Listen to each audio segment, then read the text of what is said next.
शिवलीलामृत या ग्रंथाच्या पठणाने उपासकाचे इष्ट मनोरथ पूर्ण होतात.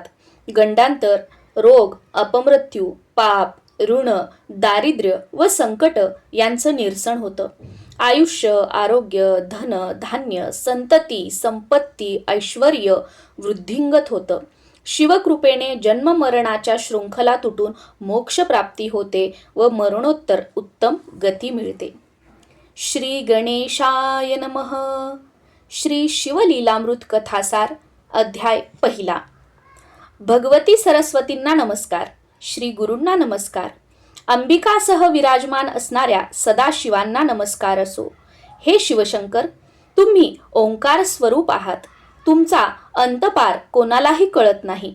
तुम्ही सर्वांचे आद्य आहात. विश्वाचे आदी बीज आहात. मायेच्या पलीकडचे आहात. तुम्ही ब्रह्मानंदाचे पूर्णत्व आहात. अशाश्वत अशा या सृष्टीत तुम्हीच एकमात्र शाश्वत आहात. तुम्ही गणपतींचे पिताजी आहात. जगाचे गुरु आहात. हे शिवजी, तुम्ही दिव्य ज्योती स्वरूप आहात. सर्वात पुरातन अर्थात सनातन पुरुष आहात. तुम्ही अनादी सिद्ध म्हणजेच स्वयंभू आहात. तुम्ही आनंदरूपी वनात नित्यविहार करता. तुम्ही त्रिगुणात्मक मायेचे चक्र अव्याहत चालवता. उत्पत्ती, स्थिती, लय ही तुमचीच शाश्वत लीला आहे. तुम्ही अव्यय आहात, अविनाशी आहात. तुम्ही अनंत रूपे धारण करता. तुम्ही जगाचे अधिपती आहात, खरे पालन करते आहात. हे शिवजी, तुम्ही तृतीय नेत्राने युक्त आहात म्हणून तुम्हाला विरूपाक्ष म्हणतात. तुम्हाला 5 मुख आहेत. तुम्हीच जीवांच्या सर्व कर्माचे एकमात्र अध्यक्ष आहात. शुद्ध चैतन्य हीच तुमची वास्तविकता आहे. तुम्हीच समस्त विश्वात अंतर्बाह्य भरून आहात. तुम्ही जीवांना गहन कर्मबंधनातून सोडवता. मनाला मोहित करणाऱ्या मदनांचे दहन करणाऱ्या शिवप्रभो, तुमचा जय जयकार असो. शिवजी, तुम्ही भक्तवत्सल व भक्ताभिमानी आहात. हिमालयांचे जावई म्हणून सर्वश्रुत आहात. तुमच्या भाळी तृतीय नेत्र आहे. जगाच्या कल्याणासाठी हलाहल प्राशन केल्यामुळे तुमचा कंठ नीलवर्ण झाला आहे म्हणून तुम्हाला नीलकंठ म्हणतात. तुम्ही उमादेवींचे पती आहात. तुमच्या मस्तकावरील जटाभारात स्वर्गलोकीची मंदाकिनी विराजमान आहे. ती जाईच्या पांढऱ्या शुभ्र माळेसारखी शोभून दिसते. गरुड वाहन विष्णूंना तुम्ही अत्यंत प्रिय आहात म्हणूनच ते तुमचे नित्य ध्यान करतात.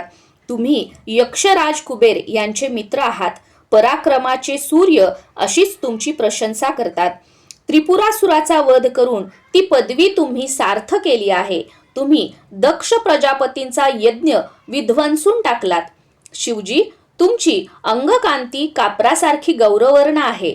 तुमचा भालप्रदेश विशाल असून त्यावर मृगचिन्ह धारण करणारा चंद्र फारच शोभून दिसतो. म्हणूनच तुम्हाला भालचंद्र असेही म्हणतात.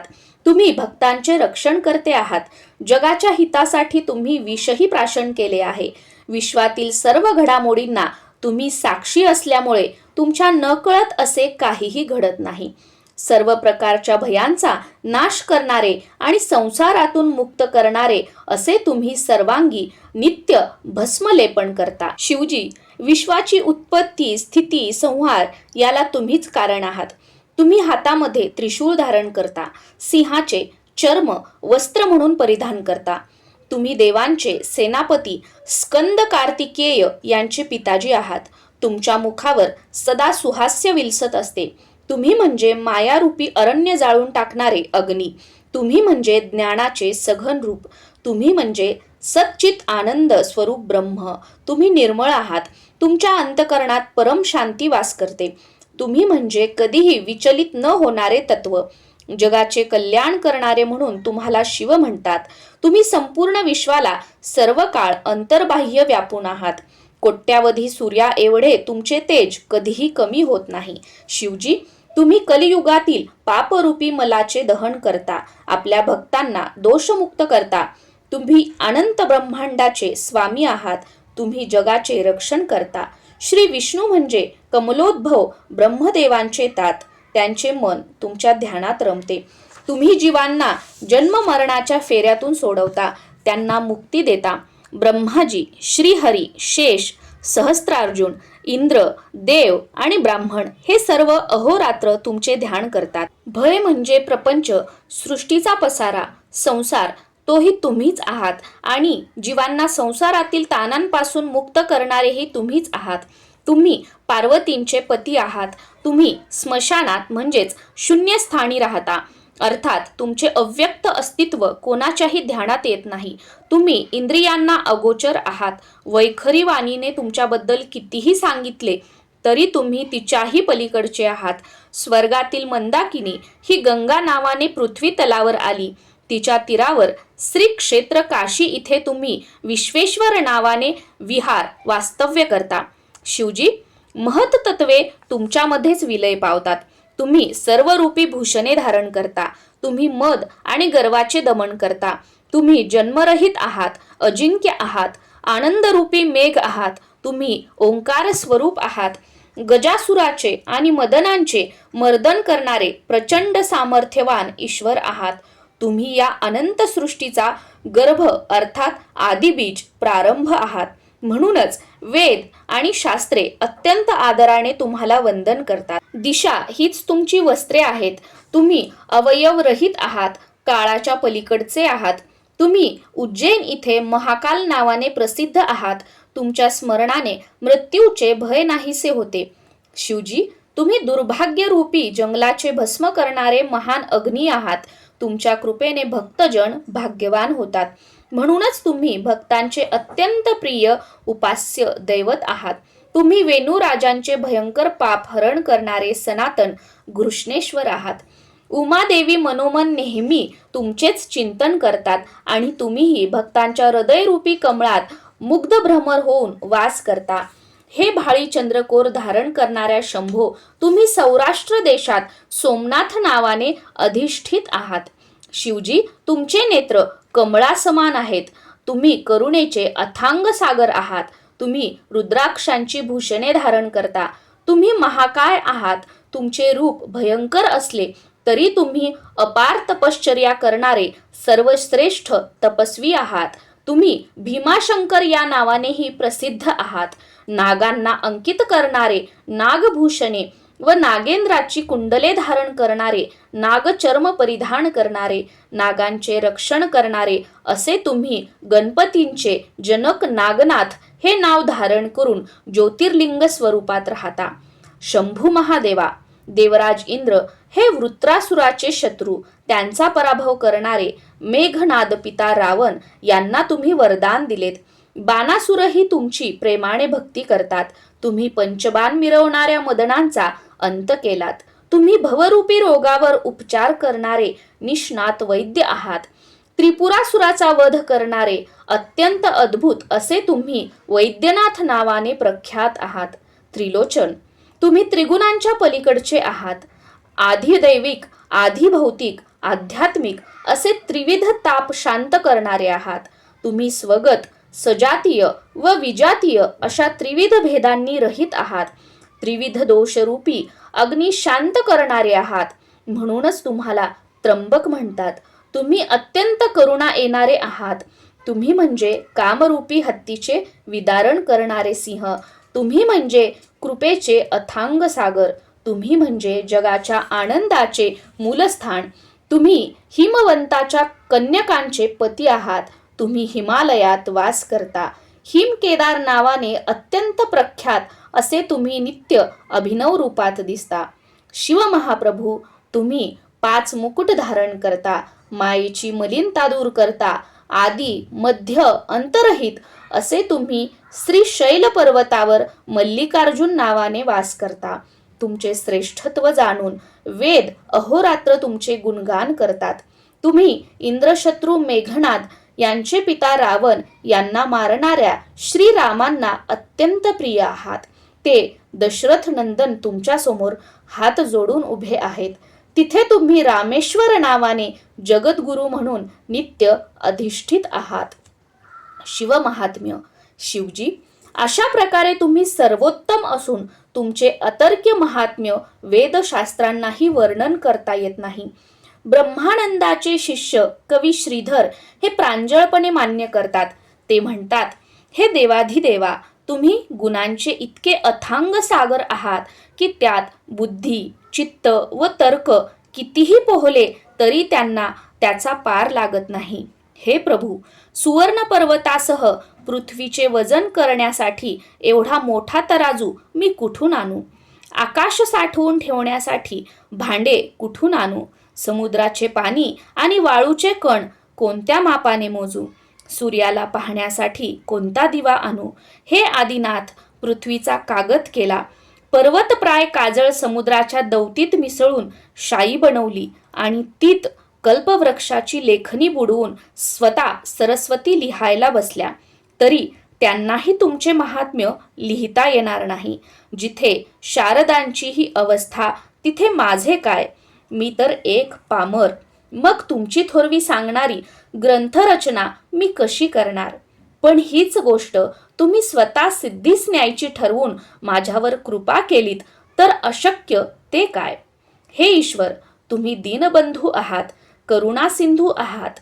द्वितीयेच्या इवल्याशा चंद्रकोरीला लोक भावभक्तीने जीर्ण वस्त्राची चिंधी वाहतात, त्याप्रमाणे मी अल्पमतीने तुमचे गुणगान करणार आहे. सत्यवतींचे महाज्ञानी पुत्र व्यास हे तुमचे महात्म्यरूपी आकाश भेदत गेले होते, पण त्यांनाही त्यांचा अंत लागला नाही. म्हणूनच ते विनम्र भावाने तटस्थ राहिले. मी तर मंदमती पामर आहे. तुमच्या थोरवीच्या आकाशात कसा संचार करणार? पण तरीही प्राप्त जन्माचे सार्थक व्हावे म्हणून मी तुमच्या गुणांच्या सागरात मासा होऊन विहार करणार आहे. माझ्यावर तुमची कृपादृष्टी असू दे. भगवान शंकरांचा आशीर्वाद. तेव्हा श्रीधर कवींनी केलेली स्तुती व ग्रंथनिर्मिती विषयक त्यांचे मनोगत ऐकून दक्ष कन्यांचे पती श्री शंकर अतिशय संतुष्ट झाले व म्हणाले, तुम्ही माझ्या अद्भुत लीलांचे वर्णन करणारा श्री शिवलीलामृत ग्रंथ लिहिण्यास प्रारंभ करा. त्यात मी प्रासादिक रसपरी पोष करीन. पंडित जसा लहान शिशूचा हात धरून त्याला अक्षरे लिहायला शिकवतो, तसा मी तुमच्या मुखाने माझे समस्त गुण वदवीन. श्रोते हो, व्यासांनी स्कंद पुराणातील ब्रह्मोत्तर खंडात शिवलीलांचे वर्णन केलेले आहे. तोच शिवलीलामृत ग्रंथ होय. त्याच पवित्र कथा मी तुमच्या पुढे सादर करणार आहे, तरी कृपा करून लक्ष द्या. शिवमंत्राचे श्रेष्ठत्व. प्राचीन काळी नैमिषारण्यात फार मोठे यज्ञसत्र चालले होते. त्यावेळी विश्रांतीच्या काळात महामुनी सूत उपस्थित ऋषींना व श्रोत्यांना पुराण कथांच्या माध्यमातून मार्गदर्शनपर उपदेश करत होते. त्यावेळी श्रोत्यांनी विचारलेल्या प्रश्नांनाही उत्तरे देत होते. त्या चर्चासत्राने सर्वांच्या ज्ञानात भर पडत होती. एके दिवशी शौनकादी ऋषी सुतांना म्हणाले, मुनीश्वर, तुम्ही आमच्या चितरूपी आकाशाला प्रकाशित करणारा चंद्रच आहात. आता आमच्या कर्णरूपी चकोरांना तृप्त करा. तुम्ही आपल्या प्रासादिक वाणीने अनेक पुराणे कथन केली आहेत, भगवान विष्णूंच्या लीला सांगितल्या आहेत आणि दशावतारांचे वर्णनही केलेले आहे. तुमच्या मुखातून महाभारत, रामायण, भागवत ऐकून आमचे कान तृप्त झाले आहेत. आता आम्हाला अत्यंत अद्भुत असा श्री शिवलीलामृत ग्रंथ ऐकण्याची इच्छा आहे.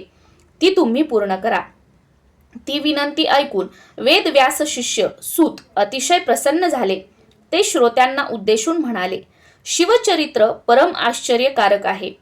याच्या श्रवणाने महापापांचे पर्वत जळून जातात, म्हणून हे लक्ष देऊन ऐका. याच्या श्रवणाने भगवान शंकर तुम्हाला आयुष्य, आरोग्य, अपार ऐश्वर्य, उत्तम संतती, संपत्ती, ज्ञान, विवेक असे सर्व काही देतात. तुमचे सर्वार्थाने कल्याण करतात. शिवचरित्र अत्यंत निर्मळ आहे. ते ऐकल्याने कलिमल नष्ट होतो आणि सर्व तीर्थयात्रांचे, व्रतांचे व महायज्ञ केल्याचे पुण्यफल प्राप्त होते. सर्व यज्ञात जपयज्ञ श्रेष्ठ आहे. आता कोणत्या मंत्राचा जप करावा तेही सांगतो. ओम नमः शिवाय हा 6 अक्षरांचा शिवमंत्र सर्वश्रेष्ठ आहे. या मंत्राचा नित्य जप करावा. नमः शिवाय हा 5 अक्षरी मंत्रही तितकाच प्रभावी व फलदायी आहे. या मंत्राचा जप जीवांना संसाररूपी सागरातून तारून नेतो. म्हणूनच ब्रह्मादी देव व ऋषी याच मंत्राचा जप करतात. या शिवमंत्राच्या पठण प्रभावाने दुःख, दारिद्र्य, भय, शोक, काम, क्रोध, भेदभाव व पातके यांचा नाश होतो. पाठकाला समाधान प्राप्त होते, धैर्य येते, त्याचे पोषण होते. या महामंत्राचा महिमा अगाध आणि अवर्णनीय आहे. यानेच देवांचे व मुनींचे कल्याण होते. ज्याप्रमाणे नवग्रहात सूर्य श्रेष्ठ आहे, त्याचप्रमाणे मंत्रांमध्ये नमः शिवाय हा मंत्र श्रेष्ठ आहे. ब्रह्मा विष्णू याचाच नित्य जप करतात. शास्त्रांमध्ये वेदांत, तीर्थांमध्ये प्रयाग, क्षेत्रांमध्ये काशी, अस्त्रांमध्ये पाशुपतास्त्र, देवांमध्ये शंकर व पर्वतांमध्ये मेरू पर्वत श्रेष्ठ आहे, तसा मंत्रांमध्ये हा शिवपंचाक्षरी मंत्र श्रेष्ठ आहे. हा मंत्र म्हणजे केवळ चैतन्य असे परमतत्व. साक्षात परब्रह्म सर्व तीर्थे व्रते याच्यावरून ओवाळून टाकावीत. हा तारक मंत्र म्हणजे आत्मप्राप्तीची खाण, कैवल्य मार्गाला प्रकाशित करणारा सूर्य, अविद्यारूपी घोर अरण्याला जाळून टाकणारा ब्रह्मस्वरूप अग्नी. सनकादिक ज्ञानी याच मंत्राचा जप करतात. स्त्री, पुरुष, गृहस्थ, ब्रह्मचारी चारही वर्णांचे लोक या सर्वांनी मुख्यत्वे हाच मंत्र जपावा.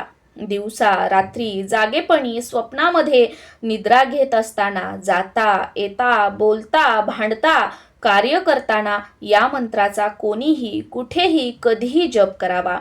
याला कसलाही नियम नाही. या शिवमंत्ररूपी सिंहाची गर्जना कानी पडताच दोषरूपी हत्ती जागीच प्राण सोडतात. त्यांचे क्षणार्धात भस्म होते. हा मंत्र म्हणताना न्यास, मातृकान्यास, विशिष्ट आसन आदी कसलीही आवश्यकता नसते. अहो, प्रेमाने नुसते शिव शिव म्हटले तरी शिवजी समोर उभे राहतात. जे या मंत्राचा अखंड जप करतात त्यांच्यावर त्रिनेत्र शंकर स्वतःच्या शरीराची सावली धरतात. त्यांचे अहोरात्र रक्षण करतात. या मंत्राच्या उपासकांना ते प्रभू मी तुमचा ऋणी आहे असे म्हणतात. पण या महामंत्रांचा गुरुकडून विधीपूर्वक उपदेश घ्यावा. गुरु महात्म्य. आता हे गुरु कसे असावेत तेही सांगतो. ते भगवत भक्ती करणारे, वितरागी, दिव्य ज्ञान असणारे, सर्व कर्मांमध्ये तारतम्याने वागणारे, उदार, दयाळू, मित भाषण करणारे, शांत, मानाची अपेक्षा नसणारे, दांभिकपणा नसणारे, अहिंसक व अत्यंत विरक्त असे असावेत. ही गुणलक्षणे लक्षात घेऊनच श्रेष्ठ गुरूंकडून नमः शिवाय या मंत्राचा उच्चार ऐकावा. हा मंत्र आपल्याला माहीत असला तरी निर्धारपूर्वक गुरुमुखातूनच घ्यावा. मंत्र म्हणता येतो म्हणून याचा उगाच जप केला तरी तो निष्फळच ठरतो. जे कामी, क्रोधी आणि मदोन्मत्त आहेत, ज्यांनी गुरुपदेश घेतलेला नाही, त्यांनी कितीही ज्ञान सांगितले तरी ते व्यर्थच होय. त्यांचे तोंडही पाहू नये. वेदशास्त्रांचे अध्ययन करून ब्रह्मविषयक अपरोक्ष ज्ञान झालेले असले वा संत सज्जन आणि विद्वानांशी त्या संदर्भात कितीही चर्चा केलेली असली तरी सद्गुरूंशिवाय मनुष्य भवसागरातून तरुण जात नाही.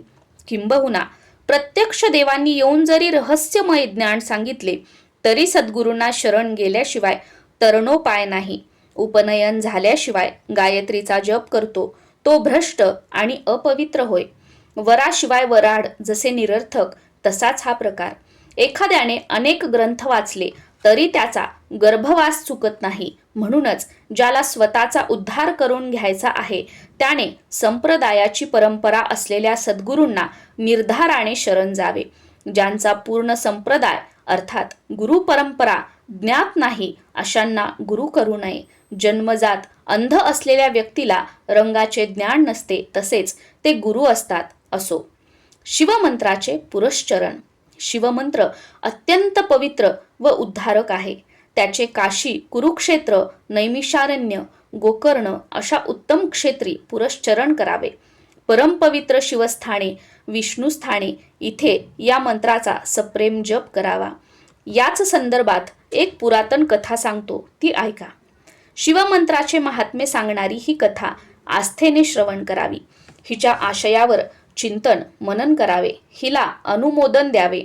त्यायोगे शिवकृपेने सर्व पापे नष्ट होतील. शिवमंत्राच्या प्रभावाची प्रत्यक्ष अनुभूती येईल. ब्रह्महत्यारा असो, वाटमाऱ्या करणारा असो वा कोणी तामसी वृत्तीचा असो, या कथेच्या श्रवणाने सर्वच पावन होतात. दाशार्ह राजाची कथा.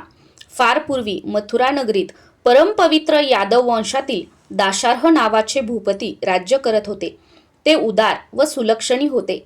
सर्व राजे त्यांचे स्वामित्व मान्य करत असत, त्यांना कारभार देत असत आणि त्यांना वंदन करत असत.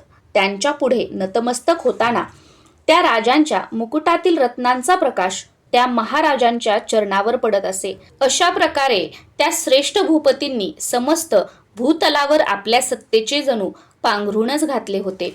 त्यांच्या यशकीर्तीची धवल पताका शरद ऋतूतील पूर्णचंद्राप्रमाणे शोभत असे. अर्थात त्यांची कीर्ती निष्कलंक व निर्दोष होती.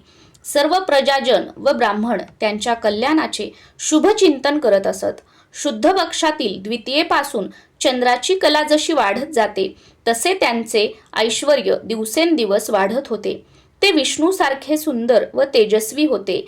ते सद्बुद्धीरूपी धर्मपत्नीशीच प्रेमळ वार्तालाप करायचे. दुर्बुद्धीरूपी दासीकडे ते ढुंकूनही पाहत नसत. त्यांनी दानरूपी शस्त्राने समस्त याचकांचे दारिद्र्य नष्ट केले होते. ते परशुरामांसारखे महापराक्रमी होते. कुऱ्हाडीचे घाव घातले तरी वृक्ष जसा अचल असतो तसे रणांगणात ते निर्भयपणे उभे राहायचे. ते शत्रूंना प्रलय काळाचा अग्नीच वाटायचे. कोणीही त्यांच्या समोर टिकत नसे. त्यांना 14 विद्या व 64 कला अवगत होत्या.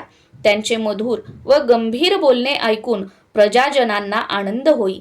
त्यांची अफाट सेना पाहून सागरही भयभीत व्हायचा. त्यांनी दिलेला शब्दही आकाशातील ध्रुवाप्रमाणे अढळ व अचल असे. काशीच्या राजांच्या रूपवती कन्या कलावती या दाशार्ह राजांच्या पत्नी. सरस्वतींनाही त्यांच्या अप्रतिम सौंदर्याचे वर्णन करायला आवडायचे.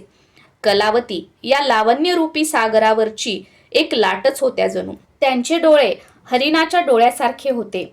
ओठ प्रभातीच्या सूर्यबिंबासमान लाल होते. त्या मृदू भाषण करणाऱ्या होत्या. त्यांचा स्वर कोकिळ पक्षाप्रमाणे मधुर होता. त्यांची चाल हंसासारखी डौलदार व कंबर सिंहाच्या कमरेसारखी बारीक होती. त्यांचे मुख पौर्णिमेच्या चंद्रासारखे तेजस्वी होते. त्यांची वेणी पाहून वाटायचे हा मोठा काळा भुजंग तर नव्हे. त्यांच्या सौंदर्यामुळे त्यांनी धारण केलेल्या अलंकारांनाच शोभा यायची. त्यांचे दात हिऱ्यासारखे झळकायचे. त्यामुळे त्या बोलू लागल्या की भोवताली मंद प्रकाश पडे. त्या सर्व कलांमध्ये निपुण होत्या. त्यामुळे त्यांचे कलावती हे नाव सार्थ होते. सौंदर्याच्या खाणीतील सर्वोत्तम रत्न अशा त्या राणी व्यवहार चतुर व हुशार होत्या. त्यांच्या अंगाचा सुगंध सर्वत्र दरवळत असे. त्यांच्या मुखचंद्राकडे कितीही पाहिले तरी राजांचे समाधान होत नसे. त्यांचे डोळे भ्रमर होऊन त्यांच्या सौंदर्यरूपी कमळावर रुंजी घालत असत. एके दिवशी राजांचे मन सारखे कलावतींकडे धावत होते. त्यांच्याशी सहवास करण्यासाठी ते आतुर झाले होते. त्यांनी त्यांना बोलावणे धाडले, पण त्या आल्या नाहीत. त्यांच्याशी प्रणय चेष्टा करायला आसुसलेले ते महाराज अक्षरशः जाळ्यात सापडलेल्या माशासारखे तळमळत होते. शेवटी ते स्वतःच उठून त्यांच्या महालात गेले, पण त्यांना पाहून त्या प्रसन्न झाल्या नाहीत. ते त्यांना म्हणाले, हे राज्ञी, हे शृंगारलतिका कलावती, या माझ्याजवळ या. तुमच्या शुभलक्षणी शरीराने मला आलिंगन द्या. तुमच्या सहवासासाठी मी आतुर झालो आहे. मला अंगसंग देऊन संतुष्ट करा. मला नाराज करू नका. या मिलनातून तुम्हाला एक उत्तम पुत्र होईल. त्याला पाहून सर्वांना अत्यानंद होईल. तेव्हा त्या म्हणाल्या, स्वामी, मला क्षमा करा. मला स्पर्शही करू नका. आज तुमची इच्छा मी पूर्ण करू शकत नाही. ते म्हणाले, का बरे? माझ्यावर रुसल्या आहात काय? त्या म्हणाल्या, आपल्या प्रिय व्यक्तीवर कोणी रागावतो काय? मी शिवजींची उपासना करत असल्यामुळे व्रतस्थ आहे, म्हणून तुमच्याशी रममाण होऊ शकत नाही. ते म्हणाले, असं काय करता? तुमच्या सहवासासाठी मी व्याकुळ झालो आहे. तेव्हा त्यांनी त्यांना समजावले व म्हणाल्या, महाराज, धीर धरा. माझा व्रत नियम मोडायला सांगू नका. स्त्री रोगिष्ट, गर्भवती, ऋतुमती, उपाशी, व्रतस्थ, वृद्ध वा अशक्त असेल तरी ती भोगू नये, हे मी तुम्हाला सांगायला नको. पर्वकाळ व व्रतांचे दिवस नसतील तर उत्तम काळी उत्तम भोजन करून मगच स्त्रीसंग करावा. समागमाच्या वेळी स्त्री व पुरुष तरुण, रूपवान व आनंदी असावेत. त्यांच्या मनात चिंता, उद्विग्नता असू नये. त्यांनी एकमेकांवर प्रेमवर्षाव करत सहवासाचा आनंद उपभोगावा असे जाणकारांनी सांगितले आहे. पण कामवासनेने अंध झालेल्या दाशार्हांनी कलावतीचे बोलणे मनावर घेतले नाही. त्यांनी दोन्ही हात पसरून त्यांना एकदम दृढ आलिंगन दिले. तर काय आश्चर्य, त्यांना बाहुपाशात घेताच त्यांचे अंग पोळले. ते क्षणार्धात त्यांच्यापासून दूर झाले. त्यांना मोठा प्रश्न पडला. त्यांनी विचारले, राणी, हे काय नवल आहे? तुमचे अंग इतके तप्त कसे? त्या म्हणाल्या, महाराज, रागावू नका. अनुसूया पुत्र दुर्वास हे माझे गुरु आहेत. त्यांनी मला शिवपंचाक्षरी मंत्र दिला आहे. त्या गुरुपदिष्ट मंत्राचा अहोरात्र जप केल्याने मी पावन झाले आहे. माझे शरीर तप्त नाही, ते अत्यंत शीतल आहे. तुमचेच शरीर अपवित्र असावे असे मला वाटते. कारण अभक्ष भक्षण केलेले असेल, आचरण शुद्ध नसेल तर शरीरही विटाळते. श्री गुरूंच्या कृपाप्रसादाने मला अंतर्ज्ञान आहे. त्या आधारे मी एवढेच सांगू इच्छिते की तुमच्याकडून जप, तप, शिवपूजन, गुरूंची सेवा असे कोणतेही कर्म घडलेले नाही.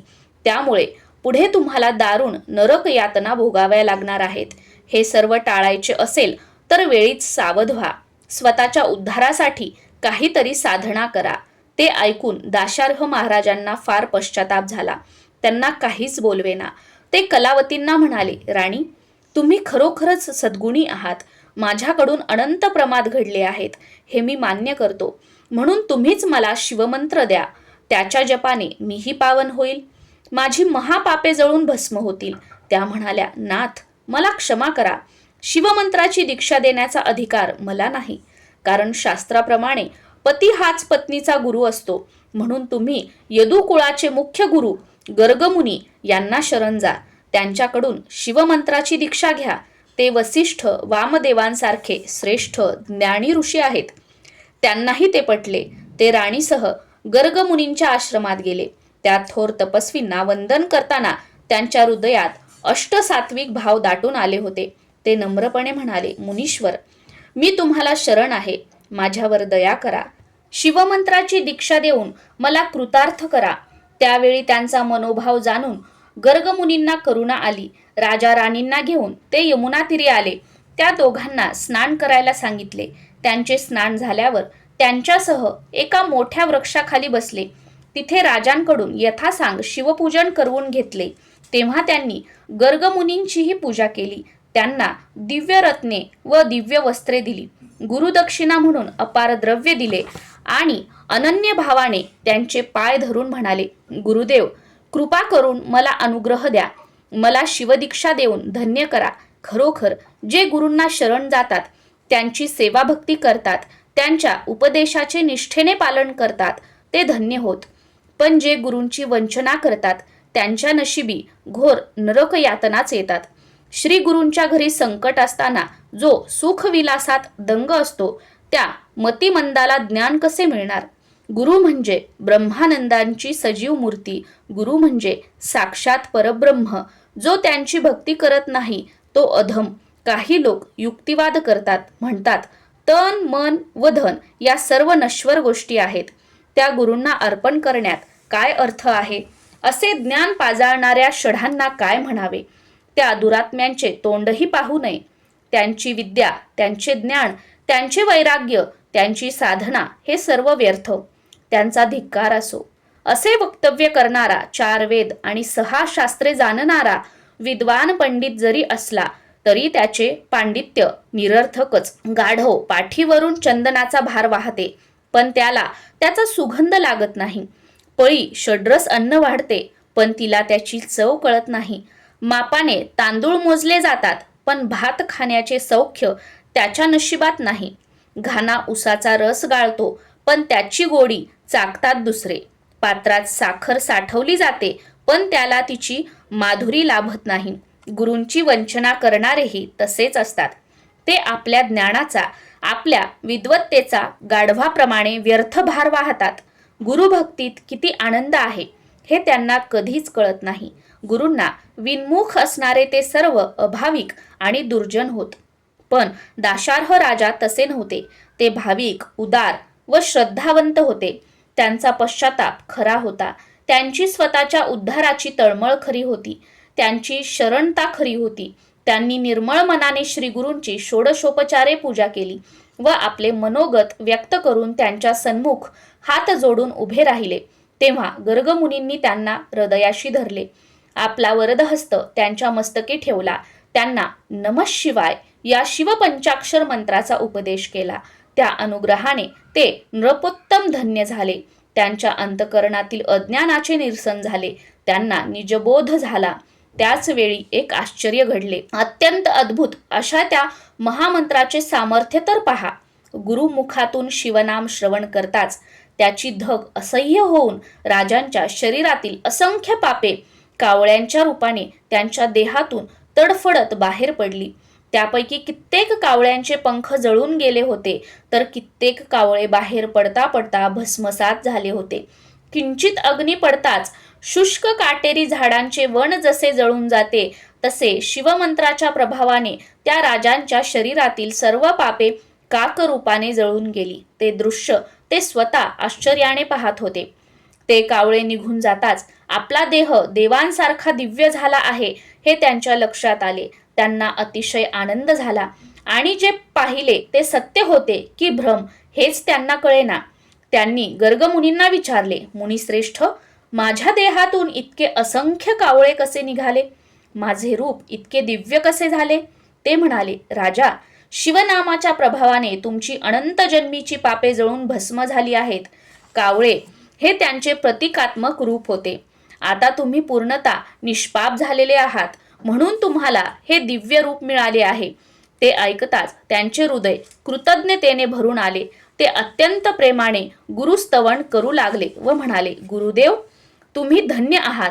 धन्य धन्य तो शिवमंत्र. तुम्ही पंचमहाभूतांची झाडणी करून मला सावध केलेत. माझ्या अन्नमय, प्राणमय, मनोमन आणि विज्ञानमय या चारही देहांचे निरसन करून मला पावन केलेत.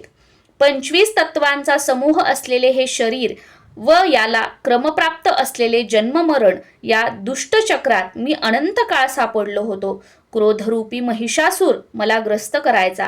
कामरूपी वेताळ मला घुसळून काढायचा.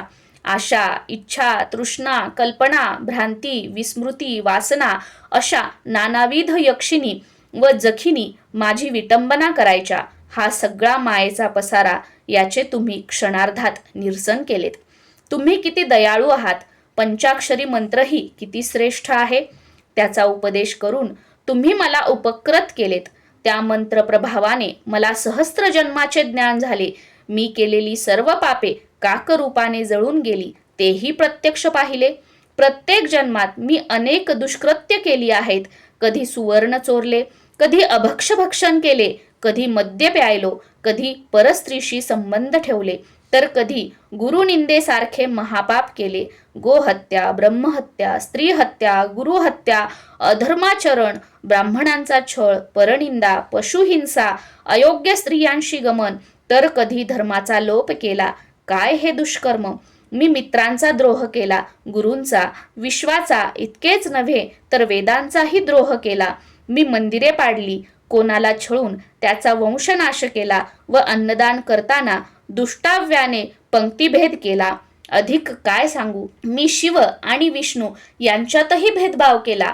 मी दुसऱ्याचे ज्ञान माझे म्हणून सांगितले, ग्रंथांची चोरी केली, पक्षांना ठार मारले आणि पाखंड मते मांडून मिथ्यावाद घातला. मी तू असा भेदभाव केला. भ्रष्ट अशा साधन मार्गांचा पुरस्कार केला. मी स्त्रीलंपट होतो, दुराचारी होतो. मी उपकारकर्त्यांशी कृतघ्नपणा केला, दुसऱ्यांचे द्रव्यहरण केले. मी भ्रष्ट कर्माचे आचरण केले, तीर्थांची निंदा केली, स्वतःच्या स्वार्थासाठी गुरूंचा छळ केला, मातापित्यांची हत्या केली, दीनदुबळ्यांना मारले, सज्जनांना त्रास दिला, उभी पिके जाळली, गोत्रातील लोकांचा वध केला, प्रत्यक्ष बहिणीला जीवे मारले, सर्वांशी दुष्टपणा केला, कन्या, गायी, घोडे, रस यांचा विक्रय केला, गावेच्या गावे जाळली, भ्रूण हत्या केल्या, अनेकदा आत्मघातही केला. गुरुदेव, ही माझी जन्मोजन्मीची महापापे होती. क्षुद्र पापांची तर गणतीच होऊ शकत नाही. तथापि काहीतरी पुण्य गाठीशी होते म्हणून हा नरदेह लाभला. राज्यपद मिळाले, गुरुप्रताप प्रत्यक्ष अनुभवता आला. सर्व पापातून मुक्त झालो. देह शुद्ध झाला, मन शुद्ध झाले आणि माझा उद्धार झाला. श्री गुरूंच्या प्रसादाने भवसागर तरलो. अशा प्रकारे दाशार्ह राजांनी गर्गमुनींची अपार स्तुती केली आणि त्यांचा निरोप घेऊन ते मथुरेस आले. राणी कलावती खरोखर चतुर होत्या. त्यांनी आपल्या स्वामींचा उद्धार केला.